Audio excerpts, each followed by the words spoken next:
नमस्कार, 100% समाचारमा स्वागत छ। म मिलन। सुरु गरौँ 100% समाचार। सरकारले स्थानीय निर्वाचनको मिति तोकेसँगै निर्वाचन आयोग निर्वाचनको तयारीमा। आगामी वैशाख 30 मा स्थानीय तह निर्वाचनको मिति तय भएसँगै आयोगद्वारा मङ्गलबारबाट मतदाता नामावली सङ्कलनको काम स्थगित।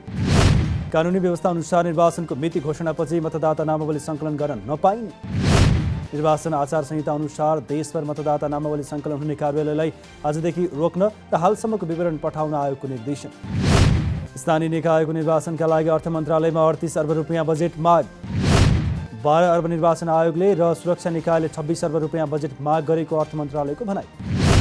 2074 मा निर्वाचन आयोगले 3 चरणमा भएको स्थानीय तह निर्वाचनको लागि 8 अर्ब रुपियाँ गरेको थियो खर्च।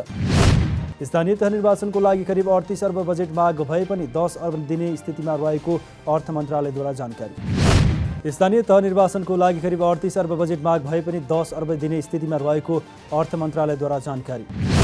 आगामी स्थानीय तह निर्वाचनमा विगतको तुलनामा खर्च बढ्ने निर्वाचन आयोगको भनाइ।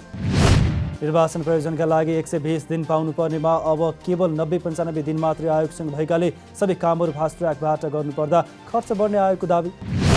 सामान खरिदका लागि लामो समय राखेर प्रतिस्पर्धा गराउन नसक्दा आयोगका कर्मचारीले नपुगेर बाहिरबाट कर्मचारी ल्याउनु पर्ने अवस्थाका कारणले निर्वाचनमा खर्च बढ्ने पनि जानकारी। पछिल्लो समय जन्मिएका नयाँ राजनीतिक दलहरूको विवाद पनि सर्वोच्च अदालत तथा निर्वाचन आयोगले सल्टाइसकेकोले कुनै राजनीतिक दलको सम्बन्धमा विवाद नभएको जिकिर। राप्रपाका पूर्व अध्यक्ष कमल थापाद्वारा दल परित्याग। पार्टीमा सैद्धान्तिक विचलन देखा परेको आरोप लगाउँदै आफूले राप्रपा छाड्ने निधो गरेको उल्लेख। अत्यन्त भारी मन तथा पीडाबोधका साथ राष्ट्रिय प्रजातन्त्र पार्टीबाट अलग हुने निर्णय गरेको थापाको उल्लेख। पार्टीभित्र देखा पर्न थालेको गलत प्रवृत्तिलाई सुधार गरेर बाँकी क्रियाशील राजनीतिक जीवन पार्टीभित्र बिताउने र पार्टीमै रमाउने उत्कट चाहना भए तापनि आफ्ना कुराको सुनवाई नहुने भएपछि यो अप्रिय निर्णय लिन बाध्य भएको स्पष्ट। गत पुसमा भएको महाधिवेशनमा पराजित भएपछि आफूलाई पराजित गर्न पूर्व राजा ज्ञानेन्द्र शाहको हात रहेको दावी गर्दै आउनुभएका थापाले त्यस विषयमा छानबिन हुनुपर्ने गरेका थिए माग। सरकारले राष्ट्रिय प्रसारण 11औं संशोधन नियमावली 2078 स्वीकृत गर्ने।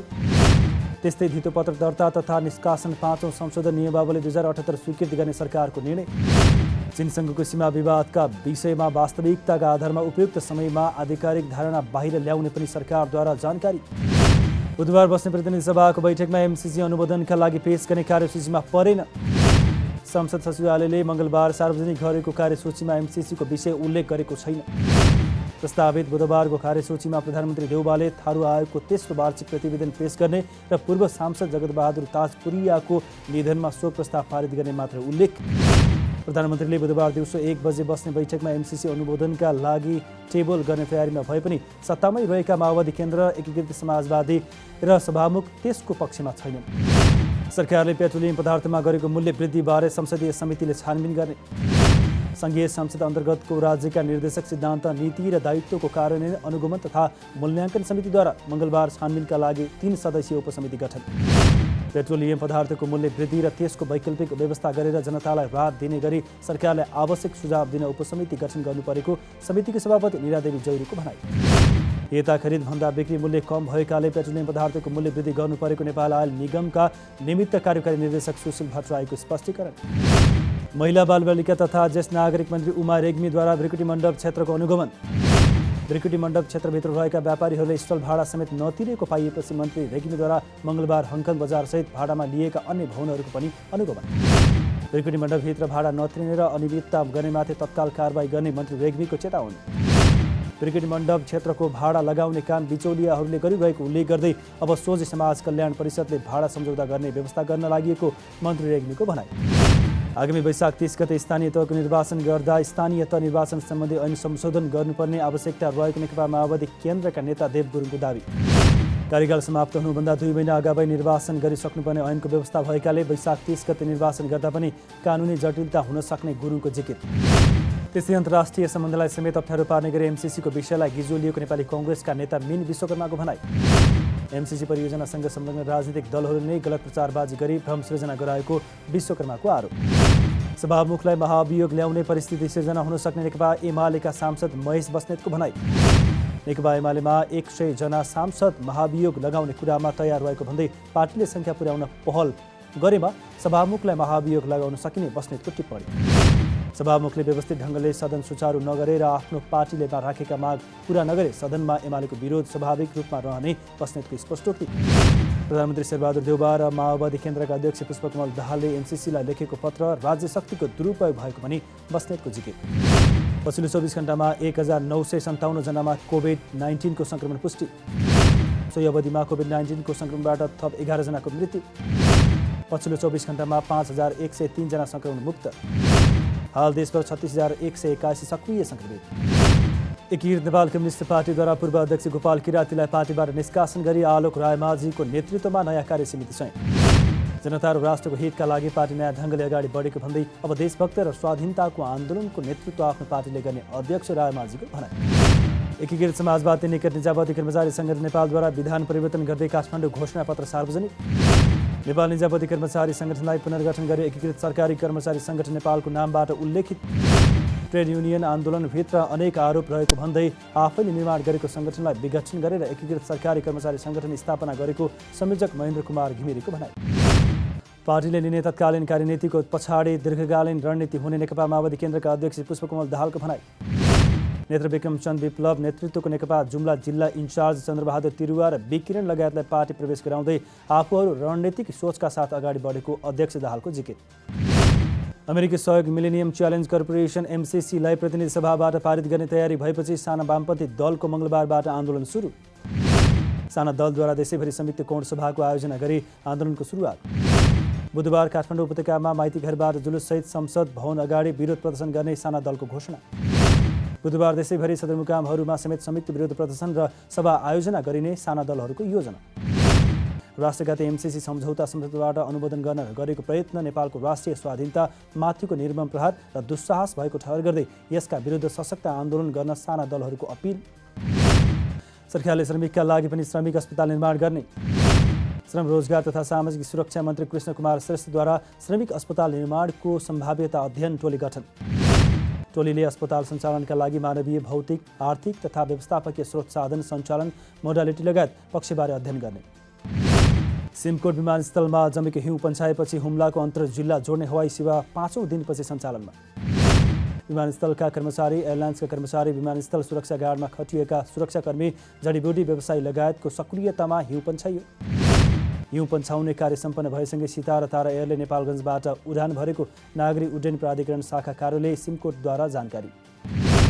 हवाई सेवा सञ्चालनमा आउँदा जिल्ला बाहिर जाने र भित्रिने नागरिकहरूलाई राहत। हिमपातका कारण अवरुद्ध मध्य पहाडी लोकमार्ग सञ्चालनमा नआउँदा यात्रु समस्यामा। सडकमा 5 फिटसम्म हिउँ जमेको जिल्ला प्रहरी कार्यालय रुकुमको जानकारी। लोकमार्ग अवरुद्ध हुँदा रुकुम पूर्व रुकुम पश्चिम रोल्पाबाट बागलुङ हुँदै पोखरा काठमाडौँ जाने यात्रु समस्यामा। यस्तै हिमपातको कारण शहीद मार्गको रिका खण्डमा बाक्लो हिउँ जम्दा पुथा उत्तरगङ्गा गाउँपालिकाका नागरिकलाई सदरमुकाम रुकुमकोट आवत जावत गर्न समस्या। सरकारद्वारा सार्वजनिक खरिद नियमावली 11औं संशोधन नियमावलीमा एउटा निर्माण कम्पनीले एक पटकमा 5 वटा भन्दा बढी ठेक्का लिन नपाउने व्यवस्था। विगतको दिनमा एउटै निर्माण व्यवसायी कम्पनीले धेरै ठेक्का लिन पाउने रहेको थियो व्यवस्था। निर्माण कम्पनीले सरकारले धरोडी रकमको बिलमा कटौती गरेर जम्मा गरेको 5% रकम फुकुवा गर्ने भएको छ, जसले गर्दा तरलता सहज हुने विश्वास। त्यस्तै 3 अर्ब रुपैयाँसम्मको ठेक्कामा स्वदेशी कम्पनीले मात्र प्रतिस्पर्धा गर्न पाउने। मुलुकमा तरलता सङ्कटले बजारमा लगानी योग्य रकम नहुँदा भनेको समयमा सर्वसाधारणले बैंक तथा वित्तीय संस्थाबाट कर्जा पाउन मुस्किल। यसैबीच सरकारले आफ्ना खर्चहरूको स्रोत जुटाउन बजारबाट आन्तरिक ऋण उठाइरहेकाले यसले तरलता सङ्कटमा थप दबाव पर्ने आशंका। मुलुकमा पछिल्लो समय तरलता सङ्कटले चालु आर्थिक वर्षको बजेटमा 2 खर्ब 39 अर्ब आन्तरिक ऋण उठाउने सरकारको लक्ष्य। सरकारले एकातिर पुँजीगत खर्च गर्न नसक्ने र बजारमा भएका रकम पनि तान्ने गर्दा लगानी खुम्चिने निश्चित। शेयर बजार मापक नेप्से परिसूचकमा मङ्गलबार गिरावट। सोमबार 15.69 अङ्कले बढेको नेप्से परिसूचक मङ्गलबारको कारोबारमा 16.30 अङ्कले घटेर 2885.58 बिन्दुमा। त्यस्तै सेन्सिटिभ इन्डेक्स 2.82 अङ्कले घटेको छ भने लोड इन्डेक्स 1.29 अङ्क र सेन्सिटिभ लोड इन्डेक्स 1.07 अङ्कले घट्यो। चीनबाट भन्सार पास गरी सिपिङ कम्पनी मार्फत भारतको विशाखापट्टनमसम्म आएका नेपालका करिब 1000 कन्टेनर पछिल्लो 4 महिनादेखि बन्दरगाहमै रोकियो। सामान बोक्नका लागि सिपिङ कम्पनीले ट्रेनको राख नभएको भन्दै लामो समयदेखि बन्दरगाहमै सामान अड्काएको नेपाल फ्रेट फरवार्ड्स एसोसिएसनको भनाइ। जाडोलाई भनेर ल्याएका सामान लामो समयसम्म नआउँदा त्यसको म्याद सकिन लागेको एसोसिएसनको गुनासो।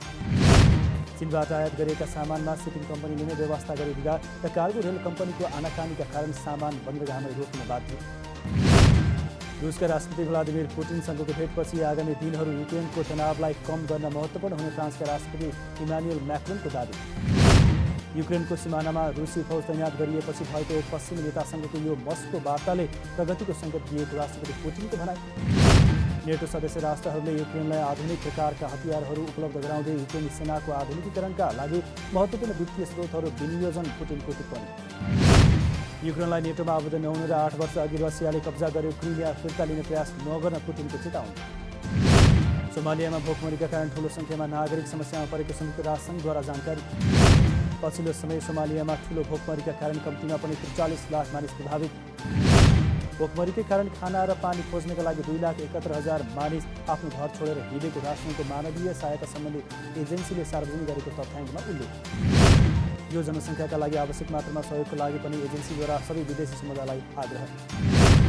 रुसले युक्रेनमा आक्रमण गरे जर्मनी जाने रुसी ग्यास पाइपलाइन बन्द गर्ने अमेरिकाको चेतावनी। जर्मन चान्सलर ओलाफ स्कोल्ससँग वासिङटनमा गरिएको छलफलपछि अमेरिकी राष्ट्रपति जो बाइडेनको यस्तो चेतावनी। रुसले युक्रेनमाथि आक्रमण गर्ने आशंकामा पश्चिमा राष्ट्रहरू चिन्तित बने पनि युक्रेनमाथि आक्रमण गर्ने आफूहरूको योजना नरहेको रुसको दाबी। आइसिसी पुरुष टी20 विश्वकप अन्तर्गत ग्लोबल छनौट एमा सहभागिता जनाउने नेपाली राष्ट्रिय क्रिकेट टोली ओमान प्रस्थान। ग्लोबल छनौट एमा नेपालसहित आयोजक Oman, Philippines, Canada, UAE, Bahrain, Ireland र जर्मनी। समूह एमा नेपाल, क्यानाडा, फिलिपिन्स र ओमान रहेका छन् भने समूह बीमा युएई, बहराइन, आयरल्यान्ड र जर्मनी। नेपाल र ओमान बीच खेल फेब्रुअरी 18 तारिकमा ओमान क्रिकेट एकाडेमी ग्राउन्डमा हुने। आइसिसी क्रिकेट विश्वकप लिग 2 अन्तर्गत युनाइटेड अरब इमिरेट्समा नेपाल, पपुवा न्युगिनी र आयोजक युएई बीच मार्चमा त्रिकोणात्मक एक दिवसीय सिरिज हुने। 100% समाचार अहिलेलाई यति नै। नमस्कार।